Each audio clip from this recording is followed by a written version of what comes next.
Best of luck in your future endeavors, a term that so many wrestlers heard over the years that those first 3 words really started to lose their luster. You pick up the phone and you hear somebody probably currently under investigation by the US government say, "Sorry kid, creative just has nothing for you," and then all your goals have gone up in smoke. But some people don't even get that much of a courtesy. Some people found out on TV with the rest of us that their key card wasn't going to let them into the building the next day, and a lot of these cases are for particularly wacky reasons. So let's take a look at them. I'm Tempest, hailing from partsFUNknown, and these are wrestling stars that were legit fired on air. Hacking. Yes, I'm gonna hack into the mainframe. Damn, what's this? Some kind of firewall. So I'll hack my way through. And wait, it's not working. No. Stupid sexy Luke, always getting in my way. Hey Luke, what's up? Oh, I'm just hacking into the partsFUNknown YouTube channel. I've forgotten my password. Why don't you just click "forgot my password"? You would say that. You always say that. Only a baby would say that. I'm not a baby. Why do people keep saying that I'm a baby? Then why are you holding a baby phone, baby? Oh, I knew this wasn't my phone. See? Told you, you big baby. You're the real baby. You haven't even realized that the reason you can't hack in is because we use Surfshark. Surfshark? Yes, Surfshark. You can protect your online privacy, watch content from across the world, and stop pesky hackers from hacking into your mainframe with Surfshark VPN. Secure your privacy with Surfshark with a 30-day money-back guarantee so you can try it at no risk. Enter coupon code JAMThatJam for 4 months extra at surfshark.deal/JamThatJam. Link in the description. Wow, thanks, Pete. Yep, just click forgot your password. You're not going to get anywhere with hacking, and then you can go on the rest of the internet worry-free. Nah, don't worry. I'm going to continue hacking. I'm going to see how far I can get. Hacking.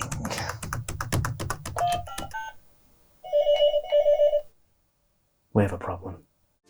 Honorable mention, CM Punk. CM Punk's time in AEW is a difficult one to quantify, and most of us on Wrestling YouTube have spent the last year trying, but really now I just feel like Matthew McConaughey trapped behind a bookcase screaming for CM Punk to not jump into the crowd. From about that point on, it was downhill for all involved. A shoot promo on Hangman Page on Dynamite set us all up for Brawl Out, which was then followed by Brawl In, and no one even stopped to try and talk it out over a game of Super Smash Bros. Brawl. It clearly would have fit the mood everyone was in. After CM Punk and Jack Perry's pull apart backstage at Wembley Stadium, those in charge finally determined it was time that Coconut Mall Punk be shown the door nearly 2 years to the day after his first match in 7 years. This doesn't quite fit the qualifications for this list, as Punk was terminated and then Tony Khan went on Collision and made the announcement, but it felt appropriate enough for an honorable, or should I say dishonorable mention. Suspensions turn to firings. Wrestling is a business where escalation can be quite common. I mean, hell, look at the Punk situation. How much of that could have been de-escalated over some Chicago muffins before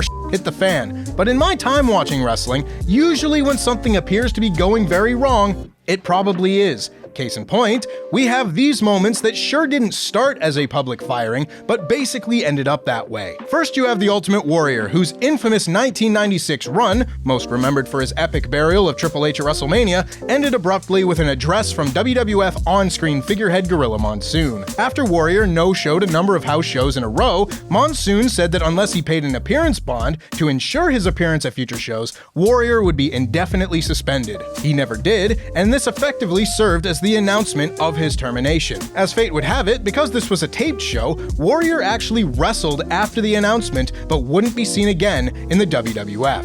But this wouldn't be the only time WWE would announce a suspension on air that would last until forever, as in 2022, Sasha Banks and Naomi took their women's tag titles and went home after being told they would each have to lose singles matches to new SmackDown Women's Champion Ronda Rousey in what is still one of the greatest own goals in recent WWE history. You lost Sasha Banks and Naomi for Ronda Rousey's 2022 run.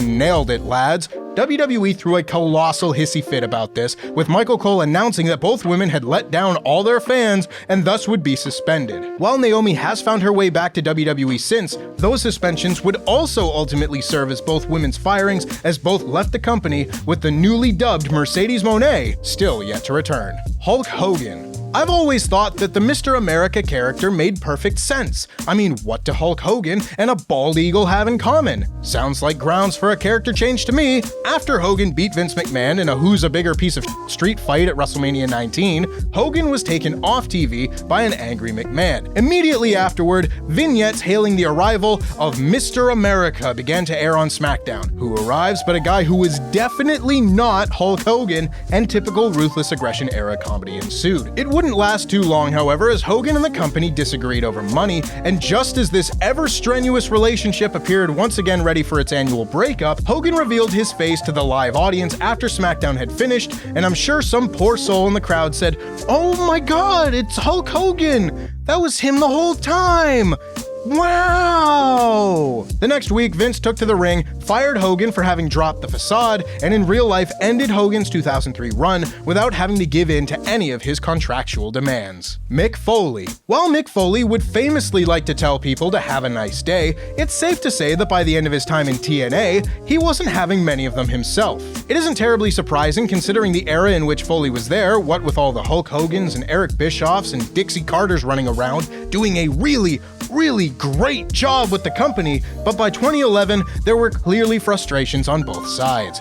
Foley tweeted that his empty arena match with The Rock looked like a TNA house show, and later did an interview with WWE.com to promote his new book, both of which did not earn him popularity points with the TNA higher-ups, who again were doing a really good job. The two sides agreed that they wouldn't be moving forward together, and before Foley's contract could expire in the autumn, Hulk Hogan announced Foley would be fired from TNA just a week after that admittedly very funny tweet. Foley would find his way back to WWE rather quickly, sporting maybe the worst haircut of his entire career, only ever appearing for TNA once more as part of a congratulatory message for Ken Shamrock as he went into the Impact Hall of Fame in 2020.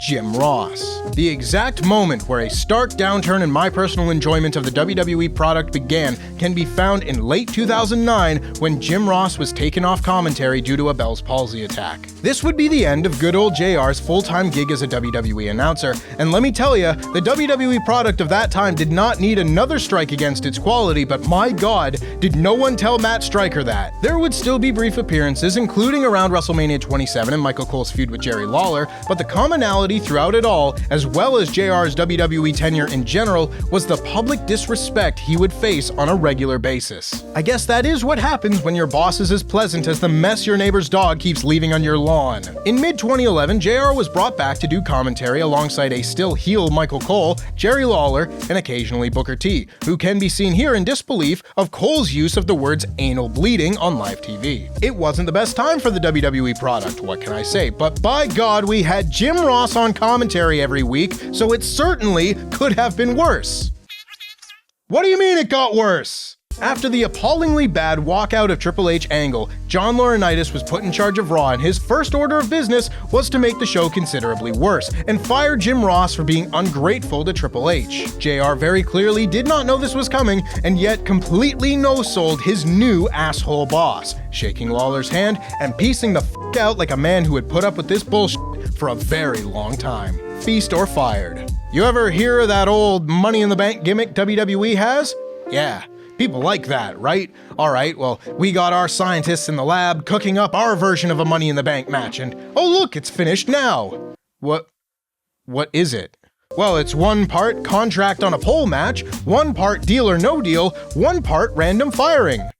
Sorry, what was that last part? That's right, someone who tries to win this match is going to be fired. It's Feast or Fired, baby, and it's 100% pure TNA. Over the years, the Feast or Fired gimmick match served its purpose of giving wrestlers a Money in the Bank style briefcase for the promotion's various titles, and its secondary purpose of thinning out the TNA roster. The 25% chance of losing one's job doesn't sound particularly worth the risk, considering it matches the gimmick's 25% success rate when it comes to the world title. But who am I to judge someone trying to grab a silver briefcase-shaped brass ring? The gimmick also ranged in legitimacy over the years, with some wrestlers like Christopher Daniels and the completely different wrestler Curry Man being written off via pink slip in kayfabe, to others like Yuya Uemura and EC3 who were legitimately leaving the company to go to other promotions, to the most unlucky of the bunch, Chavo Guerrero, who was actually fired via the match gimmick, ending his time in the promotion for good in 2013. His profile was removed from the company website, and he would later say that, yeah, sometimes TNA would just use the match as an excuse to get people out of the promotion. I feel like there's probably an easier way, but hey,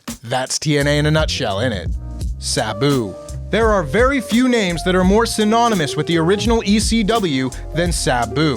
The rivalries he had with the likes of Rob Van Dam and Taz played a large part in establishing the legacy of the promotion, which many fans, like Luke, still hold near and dear, but it could very easily have never been like that. See, in 1995, ECW was set to hold one of their biggest events to date, Three-Way Dance, which was scheduled to be headlined by, you guessed it, a three-way dance that would see the ECW tag titles be defended by Chris Benoit and Dean Malenko against Public Enemy, as well as Taz, and, you guessed it again, good for you, you're on one today, Sabu. ECW was never a particularly well-paying gig at the best of times, but in these days you are likely to get sporadic bookings to be on the show. Not exactly the easiest thing to plan your life and career around. Sabu was also getting a decent amount of bookings in New Japan Pro Wrestling at the time and told Paul Heyman that he wasn't going to be at Three-Way Dance, instead electing to take more New Japan bookings as they were a more steady source of income for him. Now that is quite annoying for a promoter who has just had one of his biggest main event stars pull out of a major show, but of course this situation had to be handled in the most professional and most ECW way possible. To open the show,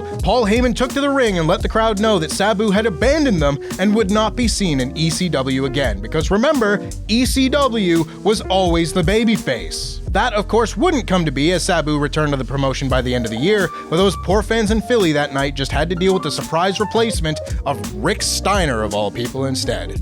And of course, Jeff Jarrett.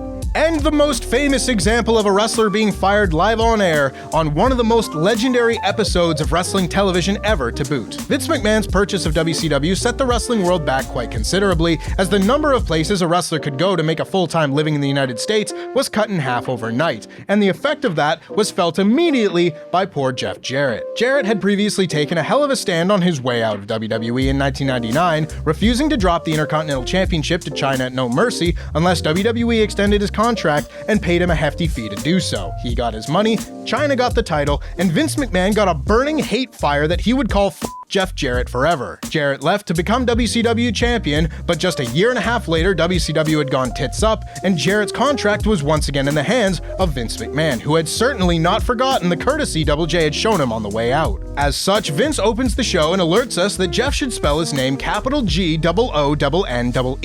Now, I am willing to move past the fact that that clearly spells Goonie, because it is more fun to consider that TNA began because Jarrett's contract was just a few days short. How it all could have been so different. Jarrett would make a shocking return to WWE in 2017 for the Hall of Fame, and would continue to work and appear for the company for a few years until leaving to arrive in AEW, where he continues to make Luke Owen the happiest little sausage that ever did Bree Woo. And that's our list. Make sure, of course, that you like this video, subscribe, and enable notifications to always on so you never miss a list just like it, and check out this clip from the latest edition of Worst Match Ever. Oh! That's the best bit of this whole damn match!